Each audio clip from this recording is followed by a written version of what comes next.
Hey everybody, we meet again. It's about 9 o'clock. Temperature is 73 degrees. The humidity is 73%. But that's all right because I've been working inside. Here we go. Here's what I've been doing for the past couple, 3-4 days. As you can see, the lighting panels are completed. This has been a trip. It's been, especially these guys with all these holes in such close proximity, it's just not a lot of room to mess up. And when you do, you do.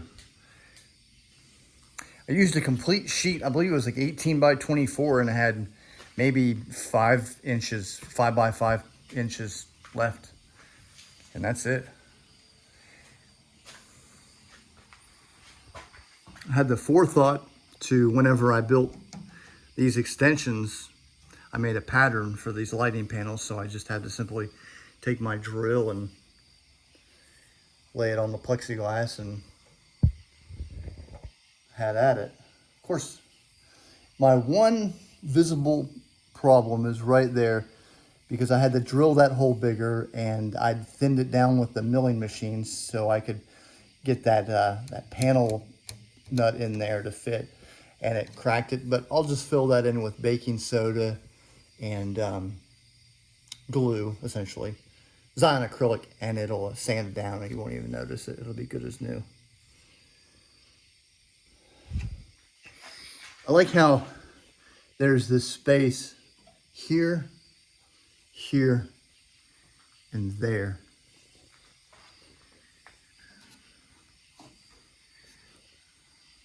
I still need to make the spring for that and the thing that locks these, the gang switch, to lock those together. I still need to make the gang for this guy as well. We're getting there. Talking about the sheaves and the throttle quadrant, whenever they're too far forward, you get the flap horn. Too far back, you get the landing gear horn. This button right here, you can push it and it overrides the horn.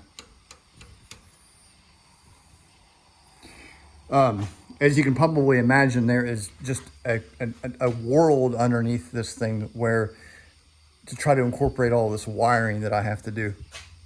And I also want to get these illuminated as well. But that's a week or two worth of work probably. Make it neat as possible. Plus I got to get the light bulbs. I think that they're like a 27 GE or something. I need to buy some of those.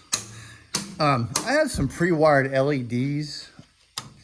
I popped them in here. They just didn't light them up.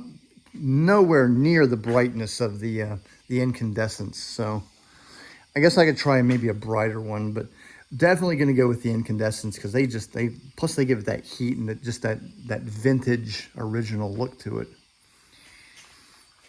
I made these by simply taking off this structure, putting it in an oven, and allowed the plastic or the acrylic or whatnot to just flow over it.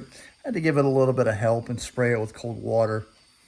But I'm absolutely thrilled to death with the results on both sides. If you'll notice on the real B-36, for some reason, and I just noticed this amongst other things in regard to the lighting panel, they only did half of one and they didn't cover that. I don't know why. The only place I messed up real bad was this panel because I went ahead and drilled the screws in there. Of course, when this will be painted black with the writing, you won't see those screws. So, simple, easy. These are the last ones I just did. Everything has nut plates. It took me a while to find a picture of a real B-36 where I could actually see the rivet, the flush rivet, which indicated the presence of the nut plates, but they are there. I don't have any pictures of this showing nut plates, but I went ahead and put nut plates in there. I just like the convenience of it. Nut plates are pretty cool. This guy's freaking out. And this guy's really freaking out. Something that I learned, Aircraft 52220 at the Air Force Museum, I first noticed that this panel here and this panel here were actually thinner.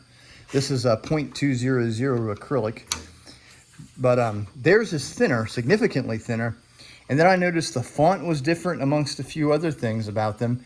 And I want to say that they're modern replicas that are on what I thought was a perfectly intact vintage airplane. So it was kind of a hard pill to swallow, but mine's all real. Well, 2025 real. On 2220, it cuts it off right there, I think, or something, and it doesn't go all the way back. You can see these rivets, and of course it has to go back because this would light up your instructions for your prop reversal. I look forward to making this the most of pretty much everything on the console. This is just something that I couldn't wrap my brain around it. It's simple. I don't have any evidence of it, and I don't think there is, come to think of it. There's no holes under this that would allow the light to shine down through here onto this E6 autopilot remote control. Same goes with here. You would think that there might be some big holes in here that allow these panels to illuminate the turbo supercharger selector, but I guess not. I'm really curious to see how bright this is. This is going to be really cool. When I get this thing lit up all red, it's going to be pretty jaw-dropping. And then I'm going to have all these Bombay and fuel landing gear salvo press the test lamps working. Tail lamps, I think they're also known as. Everything's going to work. All the switches that do stuff, I'll have switches here that light up lights on the main panel and everything. They're all going to work. It's scary me thinking they're saying that, but I've come this far, I might as well keep on going. I'm really happy with the results. It's going to look even better when they're painted probably gloss black with the scribed information on them. But I don't know when that's going to happen. I don't know if I'm going to do it myself or have it professionally done. All depends on cost. I think in the next few days I'm going to work on getting these sides done here. And I may go ahead and make the guards that cover up the rudder pedal assemblies. It's not something I want to do when this is mounted inside the airplane. This thing it's got to be pushing 70, 80 pounds. Because I put 5 pounds of plexiglass on it over the weekend. But there she is. And of course, I'm going to get to work on drilling that big hole right there for the rudder trim tab adjustment. That'll be fun. Not nearly as fun as the big one, but it's gonna be fun too. We'll see y'all next time.